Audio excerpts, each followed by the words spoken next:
আমাদের দেশে একসময় চিন্তাই করা যেত না যে হিপ রিপ্লেসমেন্ট সার্জারি এবং নি রিপ্লেসমেন্ট সার্জারি আমরা করব। একটা সময় মানুষ সিঙ্গাপুর, আমেরিকা বড় বড় দেশে চলে যেত এবং লাখ লাখ টাকা চিকিৎসা ব্যয় করে আসতো। কিন্তু বর্তমানে আপনারা জানেন আমাদের দেশে অত্যন্ত সীমার মধ্যে সর্বোচ্চ চিকিৎসা সেবা আমরা দিয়ে যাচ্ছি। হিপ আর নি রিপ্লেসমেন্ট সাধারণের হাতের নাগালেই চলে এসেছে, এটা কোনো আতঙ্ক বা ভয়ের বিষয় নয়। হিপ রিপ্লেসমেন্টের যে অপারেশন আমরা করে থাকি তাকে আমরা বলি THR বা টোটাল হিপ রিপ্লেসমেন্ট, আর নি রিপ্লেসমেন্টের জন্য আমরা যে অপারেশন করে থাকি তা হচ্ছে TKR বা টোটাল নি রিপ্লেসমেন্ট। আপনারা জানেন হিপের যে জয়েন্টটা তৈরি হয় তা হচ্ছে ফিমারের হেড এবং এসিটাবুলাম নিয়ে। আমরা অনেকেই ভয় পাই যে আমার মনে হয় পুরো জয়েন্টটাই কেটে ডাক্তার সাহেব ফেলে দিবেন, কিন্তু আসলে তা নয়। শুধুমাত্র যে অংশটুকু ক্ষয় হয়েছে অথবা যে অংশটুকু ইনফেকশন বা অস্টিও আর্থ্রাইটিস বা টিবি হয়েছে সেই অংশটুকুই আমরা শুধুমাত্র রিপ্লেস করে থাকি প্রস্থেসিস দিয়ে।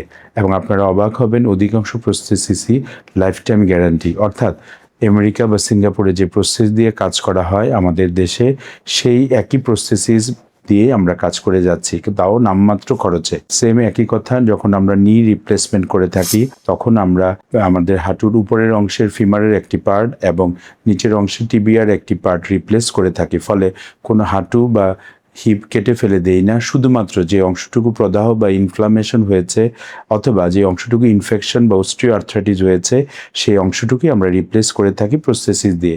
সো আমার হাঁটু কেটে ফেলে দেওয়া হবে বা হিপ কেটে ফেলে দেওয়া হবে সম্পূর্ণ ভ্রান্ত ধারণা। আপনারা জানেন আমরা সাধারণত একটি এক্সরের মাধ্যমেই নির্ণয় করতে পারি যে তার হিপ অথবা নি রিপ্লেস করা লাগবে কি না। সব হিপ আর নি অস্টিও আর্থ্রাইটিস রিপ্লেস করা লাগে না। এর যদি সিভিয়ারিটি গ্রেডে থাকে, যেমন হাঁটুর ক্ষেত্রে অস্টিও আর্থ্রাইটিস গ্রেড 3 এবং গ্রেড 4 হলে আমরা রিপ্লেসমেন্ট করে থাকি। আর হিপের ক্ষেত্রে আমরা যখনই দেখি লেটার স্টেজ মানে গ্রেড 4 তখনই আমরা শুধুমাত্র তার রিপ্লেস করে থাকি। তাই আমাদের দেশে অধিকাংশ মানুষ এখন অত্যন্ত কষ্ট না করে অনেকেই এখন হিপ নি রিপ্লেসমেন্টের আতঙ্কে হুইল চেয়ারে বসে দিনাতিপাত করছেন। অনেকে আবার আতঙ্কে তার এই অস্টিও আর্থ্রাইটিসের জীবন অথবা তার পঙ্গুত্বের জীবন বরণ করে নিচ্ছেন। কিন্তু উনি যদি একটু সচেতন হন এবং বাংলাদেশে আর্থোপ্লাস্টিক সার্জনের কাছে যান, তিনি কিন্তু অতি সহজেই তার হিপ অথবা নি রিপ্লেসমেন্ট করে নামমাত্র মূল্যে আবার স্বাভাবিক জীবনে ফিরে আসতে পারেন। আপনারা জানেন আমরা হিপ রিপ্লেসমেন্টের 3য় দিন থেকেই রুগীকে হাঁটানো শুরু করি এবং নি রিপ্লেসমেন্টের